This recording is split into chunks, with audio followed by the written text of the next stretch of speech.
Imagine un voleur très malin qui observe un quartier. Il ne s'intéresse pas aux maisons vides ou sans valeur. Il cherche des maisons qui ont l'air de contenir des trésors, comme des signes de richesse ou d'importance. Mais il cherche aussi autre chose, des faiblesses. Il attend, il regarde, et il agit.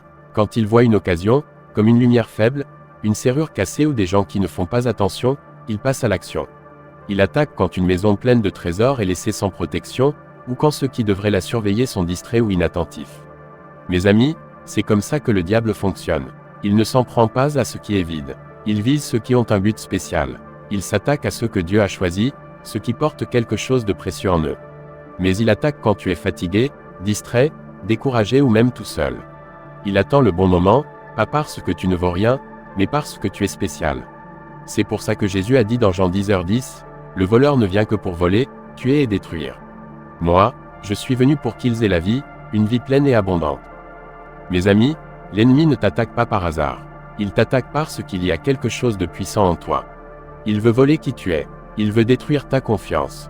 Il veut ruiner la mission que tu as. Mais Jésus est venu pour faire le contraire. Il est venu pour te donner une vie pleine de sens, une vie que l'ennemi a peur que tu découvres. Les gens choisis ne sont pas attaqués parce qu'ils sont faibles. Ils sont attaqués parce qu'ils sont forts. Ils sont visés parce qu'ils sont marqués par Dieu. Ils sont poursuivis parce qu'ils ont une mission. Et il est temps de montrer comment l'ennemi essaie de faire tomber ces personnes spéciales. Je vais aussi faire une prière puissante avec vous au nom de Jésus. Alors, écoutez jusqu'à la fin et ouvrez vos cœurs pour recevoir les bénédictions de cette prière. Maintenant, parlons de la première stratégie de l'ennemi, abîmer ton identité. Stratégie 1, abîmer ton identité. Mes amis, avant que le diable ne touche ce que tu as, il attaque la manière dont tu te vois. S'il peut te faire douter de qui tu es, tu risques de gâcher toi-même ta mission. Il n'a pas besoin de détruire ton avenir s'il peut embrouiller ce que tu crois sur toi. Quand Dieu choisit quelqu'un, ce n'est pas parce que tout le monde l'applaudit ou parce qu'il a des talents incroyables. C'est parce que Dieu lui a donné une mission spéciale. Les personnes choisies ne sont pas toujours reconnues par les autres, mais Dieu sait qui elles sont. Le diable voit ce que Dieu a mis en toi, même si les autres ne le remarquent pas. C'est pourquoi ton identité est le premier endroit qu'il attaque. Il murmure des mensonges qui semblent un peu vrais. Il transforme tes erreurs passées en étiquettes qui te collent à la peau. Il utilise le rejet pour te faire croire que personne ne veut de toi. Il utilise le silence des autres pour te faire penser que Dieu ne te parle plus. Son but n'est pas juste de te faire mal. Son but est de changer la manière dont tu te vois. Parce que si tu doutes de toi, tu feras de mauvais choix. On voit cette stratégie dans l'histoire du roi Saül. Avant de perdre sur le champ de bataille, il a perdu dans sa tête. Dieu l'avait choisi pour être roi, mais Saül n'avait pas confiance en lui dès le début. Quand Samuel l'a oint, Saül a dit dans 1 Samuel 9h21, « Je viens de la plus petite tribu d'Israël, et ma famille est la moins importante. Pourquoi me dis-tu ça ?» Saül était choisi, mais il ne le croyait pas. Il était oint, mais il se voyait comme quelqu'un de peu d'importance. Cette faiblesse dans son identité a permis au diable de le manipuler. Le diable a nourri la peur de Saül avec de la jalousie. Quand David a commencé à être aimé, Saül s'est senti menacé. Pourtant, David l'aidait et l'aimait, mais Saül le voyait comme un ennemi. Le diable avait changé la vision de Saül. Au lieu de protéger son rôle de roi, il s'est concentré sur son ego.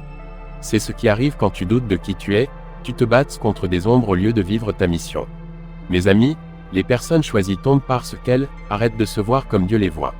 Quand tu oublies que tu es appelé, tu écoutes des voix qui ne viennent pas de Dieu. Quand tu ne crois plus que tu as un but, tu te contentes de survivre. Le diable veut que tu penses que tes erreurs définissent qui tu es. Il veut que tu crois que tes blessures fixent tes limites. Il veut que tu oublies que Dieu t'a choisi avant que quiconque ne croie en toi. C'est pourquoi tu dois ancrer ton identité dans la vérité, pas dans ce que les gens pensent de toi, pas dans ce que tu ressens après un échec, pas dans les titres ou les applaudissements, mais dans ce que Dieu dit sur toi. Les personnes choisies ne ressemblent pas toujours à des héros. Souvent, ce sont ceux qui ont traversé beaucoup d'épreuves. Ce sont ceux qui ont lutté contre la honte, le silence ou la douleur. Mais ces épreuves les rendent plus forts. Le diable essaie de leur faire honte de leur chemin, en espérant qu'ils ne découvrent jamais pourquoi ils l'ont traversé. Une autre histoire qui montre ça, c'est celle de Gédéon. Dans Juges 6h12, un ange lui dit « Le Seigneur est avec toi, homme courageux ». Mais Gédéon ne se sentait ni courageux ni fort. Il se cachait dans un endroit pour battre du blé, parce qu'il avait peur. Il a douté, disant que sa famille était la plus faible et qu'il était le moindre. Mais Dieu l'a appelé courageux, parce que Dieu voit qui tu es vraiment, même quand la peur te cache. Le diable aurait voulu que Gédéon reste caché et pense qu'il ne valait rien. Mais une seule parole de Dieu a tout changé. C'est ce que le diable redoute, que tu entendes qui tu es vraiment, que tu arrêtes d'avoir peur, que tu cesses de te définir par tes blessures, et que tu te lèves avec confiance. Il a peur du moment où tu te rappelles que tu es choisi. Parce que quand tu connais ton identité, l'ennemi perd son pouvoir. Mes amis, ne laisse pas la douleur définir qui tu es. Ne laisse pas la peur devenir ton nom. Tu n'as pas été choisi parce que tu es parfait. Tu as été choisi parce que Dieu a un plan pour toi. L'ennemi connaît ta valeur, même si les autres ne la voient pas. C'est pourquoi il essaie de te faire douter. Mais ton nom n'est pas échec, ni honte, ni oublié. Tu es appelé, tu es choisi, tu es prêt. Aucun mensonge du diable ne peut changer ce que Dieu a dit sur toi. Comme le dit Ésaïe 43:1, n'aie pas peur, car je t'ai racheté. Je t'ai appelé par ton nom, tu m'appartiens. Stratégie 2, faire taire ta voix. Mes amis, le diable sait qu'il ne peut pas enlever la force que Dieu t'a donnée. Alors, il essaie de t'empêcher de l'utiliser. Il veut faire taire les mots que tu es censé dire, ceux qui peuvent apporter de l'espoir, de la guérison et du changement. Les personnes choisies ont des messages qui peuvent transformer les choses et briser les obstacles. Leurs paroles sont importantes, pas parce qu'elles sont bruyantes, mais parce qu'elles viennent de Dieu. C'est pourquoi l'ennemi veut t'empêcher de parler. Il utilise la peur, le découragement, les retards, les trahisons, les méchancetés ou la pression. Il te fait vivre des moments où tu te sens rejeté ou seul, jusqu'à ce que tu te demandes, est-ce que ce que j'ai à dire vaut la peine?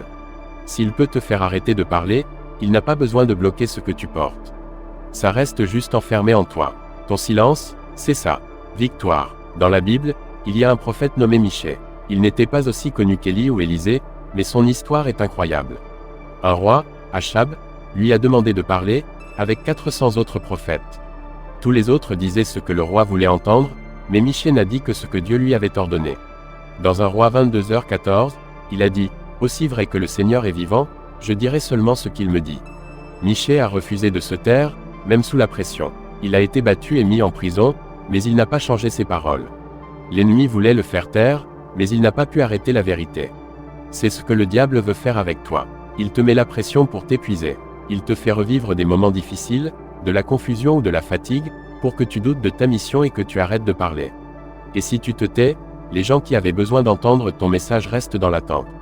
Parce que ta voix n'est pas seulement pour toi, elle est pour ceux qui attendent ce que Dieu a mis dans ton cœur. Mes amis, certains d'entre vous se sont tus à cause d'erreurs passées. D'autres se sont tus parce que personne n'a écouté quand ils ont parlé. Mais le silence n'est pas ta mission. Tu es choisi pour parler avec force, pour annoncer la liberté, la guérison et la sagesse que Dieu t'a donnée. Le diable a peur de ta voix, car elle dérange son pouvoir. Un exemple clair est Jérémie. Dieu l'a appelé comme prophète quand il était jeune. Mais Jérémie avait souvent peur et se sentait rejeté. Un jour, il a voulu abandonner. Il en avait marre qu'on se moque de lui ou qu'on ne le comprenne pas. Dans Jérémie 20:9, il a dit, « J'ai dit, je ne parlerai plus de lui, je ne parlerai plus en son nom. Mais sa parole était dans mon cœur comme un feu brûlant, enfermé dans mes os. J'ai essayé de la retenir, mais je n'ai pas pu. » C'est le feu que portent les personnes choisies. Même quand elles veulent abandonner, la parole de Dieu ne les laisse pas. Même quand elles essaient de se cacher, le message brûle en elles. Parce que quand Dieu te donne une voix, ce n'est pas juste du bruit. C'est une arme. L'ennemi essaie de remplir ton esprit de doute avant même que tu ne parles. Il utilise la peur d'être incompris, la douleur d'être ignoré, ou le souvenir des moqueries. Alors, tu te tais avant que quelqu'un t'entende. Mais si l'ennemi ne peut pas te faire taire, il essaiera d'éteindre ta confiance. C'est pourquoi il faut être courageux. Être courageux, ce n'est pas parler fort. C'est parler avec clarté, savoir que Dieu t'a envoyé, même si les autres s'en vont. C'est dire la vérité, même si personne n'applaudit. C'est te rappeler que ta voix a été formée dans la prière, la douleur et les moments difficiles. Ce qui en sort n'est pas vide, mais plein de sens. L'ennemi espère que tu te lasseras de parler, que tu te cacheras quand personne ne te soutient, que tu resteras silencieux pour qu'il puisse garder les autres dans l'ignorance. Mais aujourd'hui, le silence se brise. Le feu revient, car la parole que Dieu t'a donnée est toujours vivante, et les gens ont besoin de l'entendre. Ne mesure pas ta voix aux applaudissements. Mesure-la à ton obéissance à Dieu. Ne te demande pas si les autres sont prêts. Demande-toi si Dieu a encore quelque chose à dire à travers toi. S'il l'a, parle, et regarde les ténèbres s'enfuir. Car quand les choisis parlent, les chaînes ne tremblent pas seulement, elles se brisent. Stratégie 3. Te sortir de ta place. Mes amis, la troisième stratégie du diable est de t'éloigner de l'endroit où Dieu t'a placé. Quand il ne peut pas voler ta mission, il essaie de te faire bouger de ta position. Il sait que ta destinée est liée à l'endroit où Dieu veut que tu sois. Quand tu es là où Dieu t'a mis, tout fonctionne bien. Mais si tu quittes cette place, la confusion et les retards s'accumulent. L'ennemi est malin, il ne te pousse pas toujours à désobéir directement. Il utilise la frustration, la colère, l'impatience ou les blessures. Il te dit que ça ne marche pas, que tu perds ton temps, que Dieu est en retard, ou que les gens ne te respectent pas. Il crée un chaos dans tes émotions jusqu'à ce que tu penses qu'abandonner est une bonne idée. Pas parce que tu es mauvais, mais parce que tu es fatigué. C'est ce qui est arrivé à Jean-Marc. C'était un jeune homme avec une mission importante. Il voyageait avec Paul et Barnabas pour partager la parole de Dieu, mais à un moment, la pression était trop forte. Dans Actes 13h13, on lit qu'il a quitté le groupe et est rentré à Jérusalem. On ne sait pas exactement pourquoi, mais on sait que ça a eu un impact. Paul était tellement déçu qu'il n'a pas voulu le reprendre pour le voyage suivant, et ça a même causé une dispute entre Paul et Barnabas. L'ennemi n'a pas arrêté la mission de Jean-Marc. Il l'a juste sorti de sa place au mauvais moment. Mes amis, le diable sait qu'il ne peut pas annuler ton appel, alors il essaie de te faire douter de ta place. Il te pose des questions qui semblent intelligentes. Es-tu vraiment censé être ici? Ne devrais-tu pas faire autre chose? Peut-être que Dieu a changé d'avis. Ces petits mensonges te font perdre confiance. Rester là où Dieu t'a mis commence à sembler lourd, au lieu d'être une bénédiction. Mais ta place divine n'est pas toujours confortable. Ce n'est pas une question de popularité ou de facilité. C'est une question d'obéissance. Parfois, tes moments les plus importants sembleront cachés. Tes plus grandes victoires viendront après des moments où tu te sentais ignoré. L'ennemi veut te faire bouger, car ta persévérance fait des choses incroyables, même si tu ne les vois pas encore. Une histoire puissante à ce sujet est celle de Shamma. Dans 2 Samuel 23h11-12, on lit que les Philistins attaquaient un champ de lentilles, et tout le monde s'est enfui. Mais Shamma est resté. Ce n'était pas un palais ni un endroit célèbre, juste un champ de lentilles. Mais c'était sa mission. Il s'est tenu au milieu du champ, l'a défendu, et a vaincu les ennemis. Grâce à lui, Dieu a donné une grande victoire. Tout le monde a fui, mais Shamma est resté. C'est ce que l'ennemi veut éviter. Il veut que tu abandonnes ton champ, que tu laisses tomber ta mission parce qu'elle ne semble pas importante ou parce que personne d'autre ne reste avec toi. Mais ceux qui restent gagnent. Mes amis, l'ennemi utilisera la colère, les paroles des autres, leur silence, ou même les erreurs des leaders pour te pousser à t'isoler. Il te fera croire que partir est la solution, alors que partir t'éloignerait de ce que Dieu fait. Oui, parfois Dieu te demande de changer de place, mais il y a une différence entre un changement guidé par Dieu et une fuite à cause de tes émotions. L'ennemi espère que tu ne verras pas la différence. Il utilise aussi la comparaison. Il te montre la mission de quelqu'un d'autre et la fait paraître meilleure, plus rapide ou plus appréciée. Il veut que tu désires ce qui ne t'appartient pas, que tu cours après des opportunités au lieu d'obéir à Dieu. Quand tu commences à comparer ton chemin, tu te perds. La comparaison n'est pas un miroir, c'est une illusion. Elle t'empêche de voir la valeur de ton champ et te pousse vers la distraction. Mais Dieu honore ceux qui restent fidèles, ceux qui servent sans attendre d'applaudissements, ceux qui prient même quand personne ne regarde, ceux qui continuent même quand ils se sentent vides. Cette obéissance fait trembler les plans de l'ennemi. Il y a une force dans ta position spirituelle. Quand tu es là où Dieu t'a placé, tout s'aligne, la grâce arrive, les ressources viennent, les bonnes personnes te trouvent, et les obstacles tombent. Même si ça semble petit ou lent, Dieu est avec toi, et son pouvoir agit. Tu n'as pas besoin de courir après l'attention ou les opportunités. Quand tu vis dans le but que Dieu t'a donné, les bonnes portes s'ouvrent, les bonnes voies te trouvent, et la faveur vient. Pas parce que tu as bougé partout, mais parce que tu es resté solide. Alors, que fais-tu quand tu as envie de quitter ton champ? Demande à l'Esprit Saint de t'éclairer. Lis la parole de Dieu pour rester ancré. Rappelle-toi pourquoi tu as été envoyé. Et dis au nom de Jésus, je n'abandonnerai pas ma mission. Mes amis, ta position, ce n'est pas juste un endroit. C'est ta manière d'être devant Dieu. C'est rester fidèle, même quand c'est dur. C'est tenir bon jusqu'à ce que la victoire arrive. Et quand tu le fais, l'ennemi perd du terrain. Conclusion et prière. Mes amis, reste ancré dans ce que Dieu t'a appelé à être. Tiens bon là où il t'a placé et parle avec l'autorité qu'il t'a donnée. Aucun plan de l'ennemi ne peut détruire ceux qui connaissent leur identité, protègent leur voix et restent dans la position que Dieu leur a donnée. Maintenant, prions ensemble. Répète cette prière avec moi ou écoute-la avec foi pour recevoir ces bénédictions. Prions notre Dieu aimant. Prière, Père Céleste, Dieu Tout-Puissant, tu es le commencement et la fin. Ton pouvoir est immense, et rien ne peut t'arrêter. Merci de m'avoir choisi avant que quiconque ne connaisse mon nom. Merci de m'avoir appelé précieux, même quand je me sentais brisé ou invisible. Seigneur, pardonne-moi pour tous mes péchés, ce que je connais et ce que j'ignore. Je pardonne à ceux qui m'ont fait du mal, comme tu m'as pardonné.